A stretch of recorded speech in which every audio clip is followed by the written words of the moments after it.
Geetaka.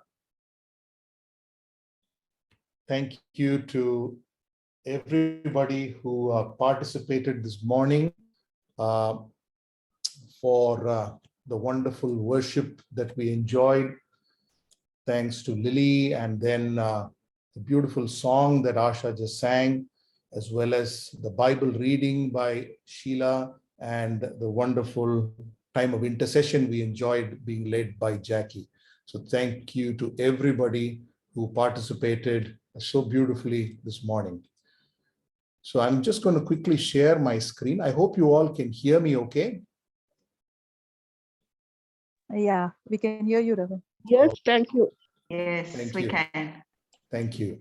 So in case, as I'm speaking, if you have any trouble hearing me or seeing any of the slides, just feel free to unmute and interrupt me. Don't be worried that you're interrupting me. Just let me know and then we'll sort it out. All right.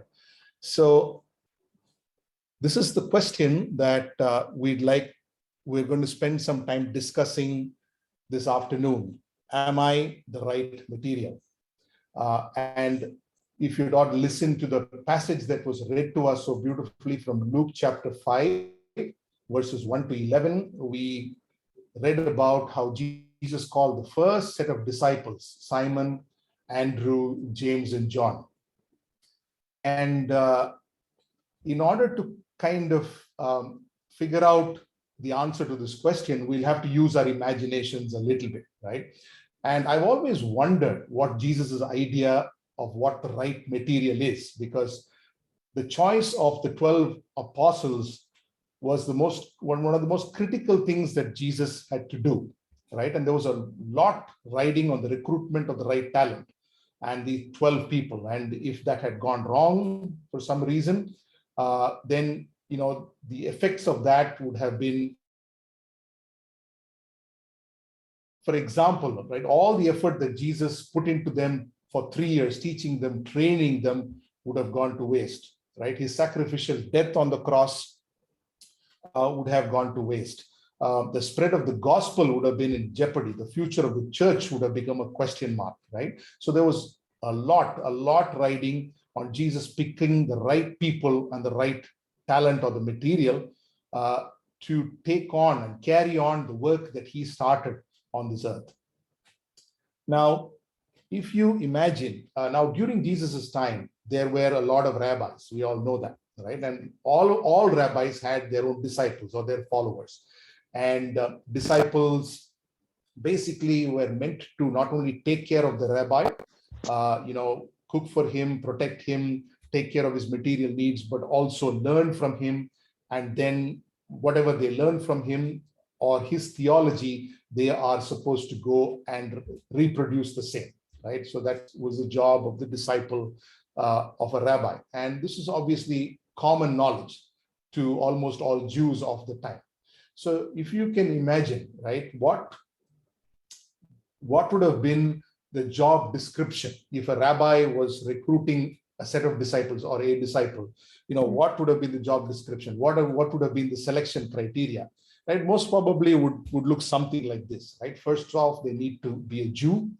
They need to have knowledge of the scriptures of the Old Testament, especially the law. They need to have excellent verbal skills, be able to speak without being afraid, have all the vocabulary that they need to express themselves, have excellent relationship skills to basically, further the theology of the rabbi, have a passion for travel because the rabbis always traveled and preached. They were itinerant preachers. And also to be reasonably well funded because the rabbi had no source of income typically, and they really depended on the disciples to fund them or to raise funds. And of course, Jesus had a wide choice, right? He could have picked anybody. And I've always wondered, why Jesus picked these 12 people? Why could he have not picked somebody else, right? And just a few examples. Humor me, right? Why could he have not picked Nicodemus, right? So Nicodemus, in addition to ticking all of the boxes we just saw, he was a very powerful person, right? He was a member of the Sanhedrin. We read in John 3:1 that he was a leader of the Jews, He was also a good man. In John 7, verses 50 and 51, we see how when Jesus was in Jerusalem in the temple teaching, and the Jews, especially the chief priests and the members of the Sanhedrin, wanted to arrest him, he actually argued in favor of Jesus. And he says, our Lord does not judge people first without giving them hearing or to find out what they are doing. He was also a compassionate man. And this is the third time we read about Nicodemus in John's Gospel, right at the end in John chapter 19. When Can you give me a minute? I'd just like to make sure we're all on mute.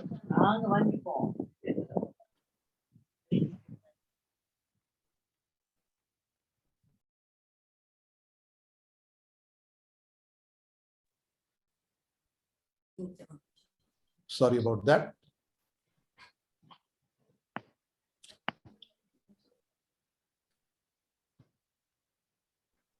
Oops, I forgot that I shut down my screen share. I'm sorry. Let me share my screen again.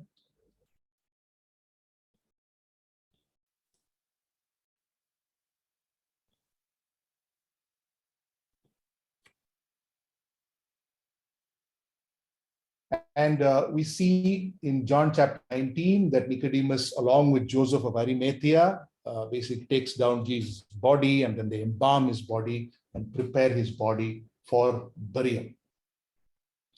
And Nicodemus would have been a perfect fit, wouldn't he? Would you all agree with me? I hope you do. As a disciple, right? What about Jairus, right? We read about Jairus, again, synagogue leader in Mark. He would have ticked all the boxes too, and he had faith. We read about the story of how he comes to Jesus asking for healing for his daughter in Mark chapter 5. And he was also very unique because he was indebted to Jesus. He experienced firsthand and was a beneficiary of Jesus raising his daughter from the dead, and which is only one of 3 such events recorded in the Gospels. And I'm sure there must have been others who would have been, again, ticked all the boxes and would have been perfect, would have been a perfect fit. But Jesus instead chose 12 Galileans, 11 for sure. We don't know whether Judas Iscariot was a Galilean or whether he was from a place called Kerioth in Greece, but he chose Galileans. Now, you and I would, if we looked at them, would kind of call them a motley crew, right? There were at least 4 fishermen, Simon, Andrew, James, and John. There was 1 tax collector, Matthew, 1 militant, Simon the Zealot, and 6 others whose professions we don't know, but we read about them in various parts of the gospel as they interact with Jesus, and these interactions are recorded. We have Philip, we have Bartholomew, who was also known as Nathaniel. We have Thomas, also called Didymus or the twin. We have James, the son of Alphaeus, and Thaddeus, also called Judas, and then finally Judas Iscariot. And not having heard about their backgrounds in the Gospels anywhere, I mean, we can kind of assume that they did not have the qualifications that would typically you would need to be the disciple of a rabbi. Now, imagine their surprise too. I mean, put yourselves in the shoes of these people, of these 12 people. I mean, they would have been the last people who would have expected a call or an invitation from a rabbi, right? From any rabbi, let alone Jesus, who claimed to be the Messiah, right? Imagine their surprise. Secondly, they would have also been very surprised. They're all from the small area of Judah, which is Galilee, around the Sea of Galilee, which is really not known for producing excellent people or excellent stock, right? It's known for producing the rustic people. In fact, we will see a little later on that the fact that they are Galileans was something that everybody seemed to know, right? And they must have stood out like sore thumbs. And imagine other rabbis and their disciples, right? They would have looked at this group and they would have said, what is wrong with this man, right? And what kind of people has he assembled? And the fact that they were Galileans also, I was saying, stood out like a sore thumb. And we read this in Acts chapter 2, verse 7, when the people around hear them speaking, just by hearing them speaking, identify. They're not even speaking in Hebrew or Aramaic or any of the local languages that are at that time were spoken in Jerusalem. They heard them speaking in other languages and immediately could identify them as Galileans, right? And what is a good example for us? Now, for example, if we heard somebody from Bihar speaking English, we would instantly identify, that's a person from Bihar or from, whatever state where their accent is so peculiar. And we would kind of say that not with a lot of respect, right? And that's kind of the vibe that, the disciples gave off. That's kind of the perception that they gave them. That's how others would have perceived them. Now, what did Jesus see in these men, right? What did he see at all? Because they just do not seem to be the right fits. They don't seem to have the right materials at all. But look at the impact that they had. Look at the result at the end of the 3 years and during their lifetime. Now, this is a map of some of the earliest churches that were established in the 1st century AD. And you can see that they established dozens and dozens of churches. Now, this doesn't even cover the rest of the world. For example, we know that Thomas came all the way to India during his lifetime. So the disciples spread the gospel, established churches in the Middle East, in Africa, in Europe, and Asia, and in all the known world or the Roman world at that point in time, right? So what I think we can definitely agree is that God's selection criteria is different from our selection criteria, right? And it's very difficult for us to understand. It's very difficult for us even to comprehend. Isaiah in chapter 55, verse 8 and 9 quotes this, and God says, "For my thoughts are not your thoughts," right? And in verse 9, he says, "My ways are higher than your ways, and my thoughts are again higher than your thoughts." So we are not on God's wavelength. We will never, ever be. Now, there are many, many examples in the Old Testament, just like we see with the 12 disciples throughout the Old Testament. We see people who, to us, would not have made the right material for God to choose as leaders, for the great leaders, but God chose them, right? We see Jacob, who was a deceiver. I mean, he started his career, his life by, deceiving his older brother. We see Joseph, a boy who was quite boastful, right? He had no qualms about telling his brothers, and almost all of them older than him, certainly bigger than him, about his dreams of them worshiping him, very insulting. We see Moses, who was brought up in an Egyptian household, in an Egyptian culture, becoming the leader of the Israelites as they were led out of Israel. We see Samuel, who was a little boy who, was without his parents and who was in a temple all alone. We see David, who was a shepherd, one of possibly thousands, maybe, hundreds of thousands of shepherds in that area, which is a very, very popular career. And he, became the king of Israel and possibly the best known king. And we see this constantly, the way God picks people and the criteria that he chooses are criteria that we don't necessarily understand. Now, let's just assume that, today we are hiring somebody for a job, for a role, whatever it is in the private sector, in government or in teaching, or in any other role, including even in pastoral ministry, right? So we kind of set up a bunch of evaluation criteria to look at, right? We look at what is on their CV, their work experience, their education, what projects they did, what they listed as achievements. And these are all very easy for us to evaluate. So sitting across, talking to the person for a few minutes, we'd be able to kind of judge whether what they say, whether what they claim in their CVs and what they talk about is actually true or not. But even for us, there are a bunch of criteria, and any of you who have ever interviewed people for different roles will know that these set of skills, which actually are the most valuable, are very, very difficult to evaluate in an interview setting, and typically even very difficult to evaluate in a work setting. And we kind of discover whether a person has these skills or not only many, many weeks and months after we work with them, right? Things like, is a person self-motivated? Are they passionate? Do they have the right attitude? Do they have the ability to learn, right? And this is where God's criteria is different, right? But God is easily able to identify all all of these things, whether a person has these things which are very critical for whatever role that God calls us to play.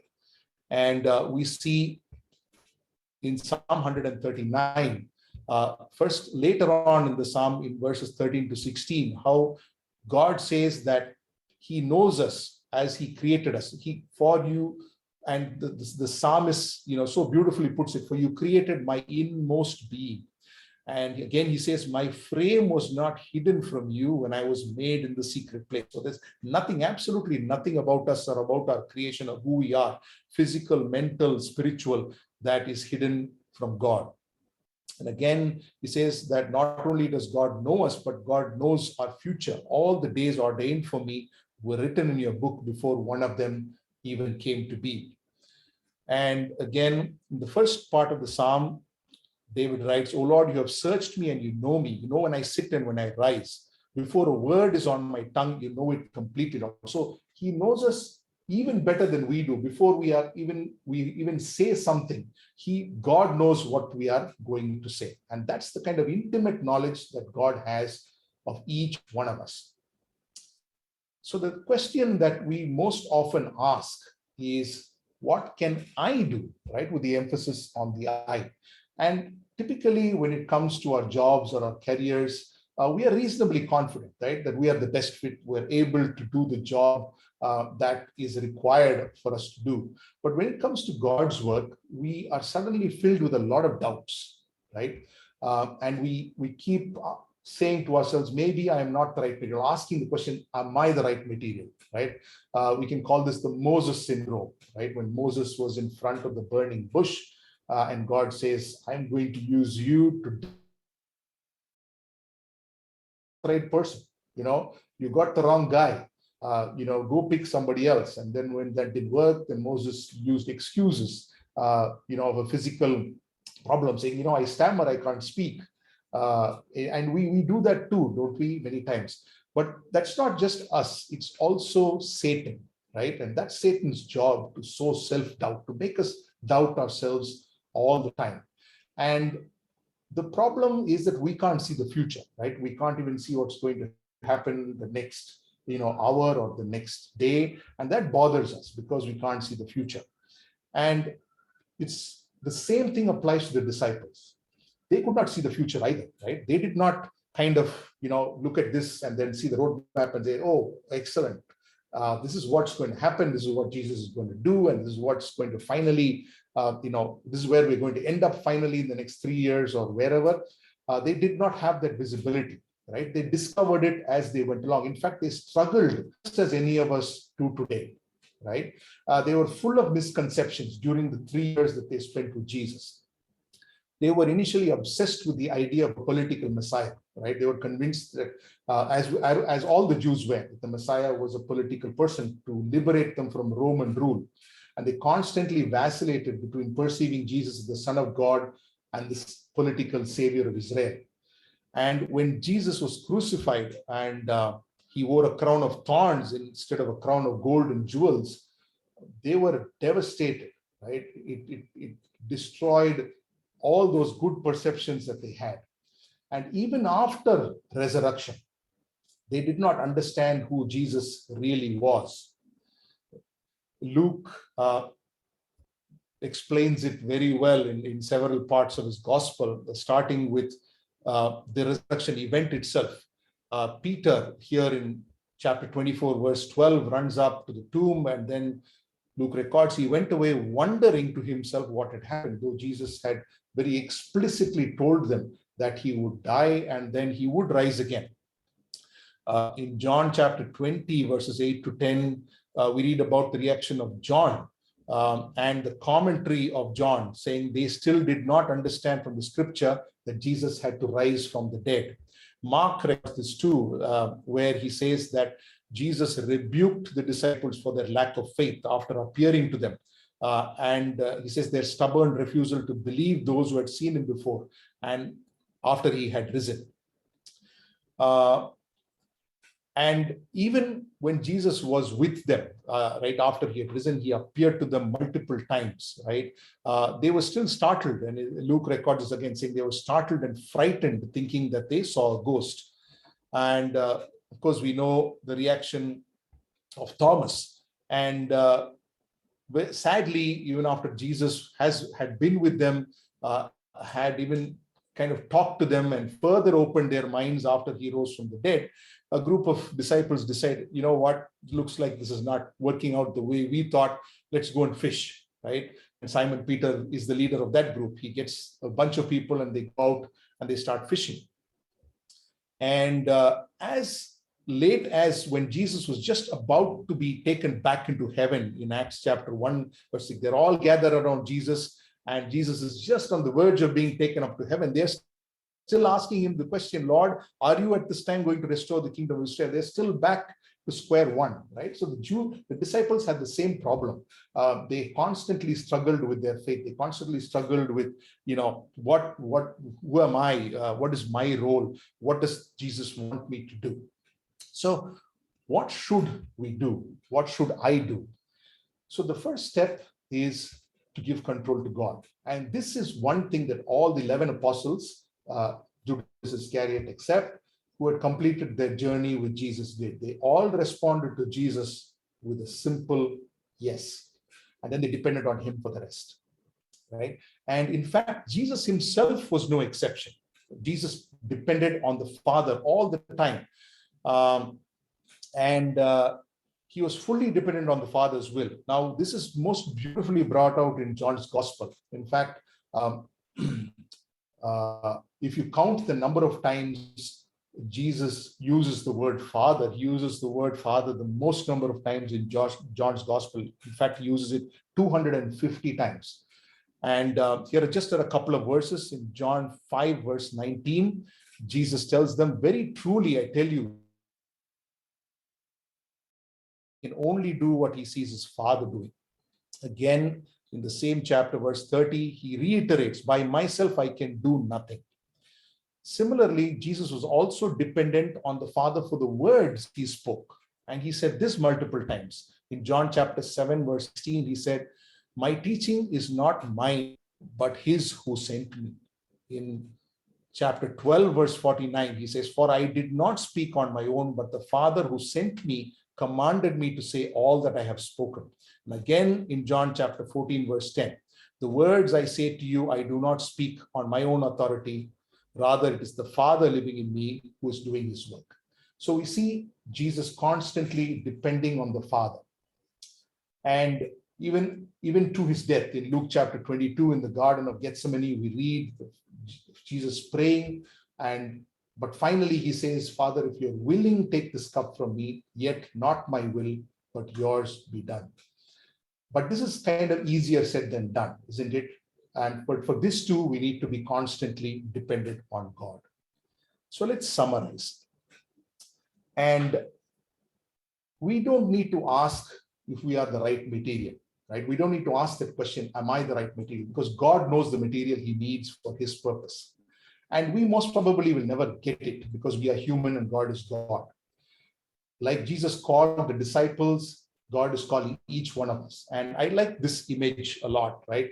Jesus is the carpenter and he's creating something incredible. He's creating many things incredible. We are the material he needs and he selects the tools he uses. All he needs is our permission and our will to be his. That's all he needs. He doesn't need anything else, right? And in response, rather than asking, am I the right material? Or throwing up our hands and saying, what can I do? All we need to say is, God, you know what kind of material I am. You know what I can and can't do better than I myself do.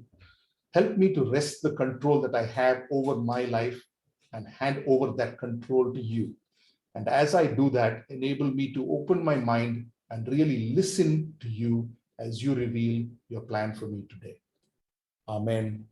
Thanks be to God.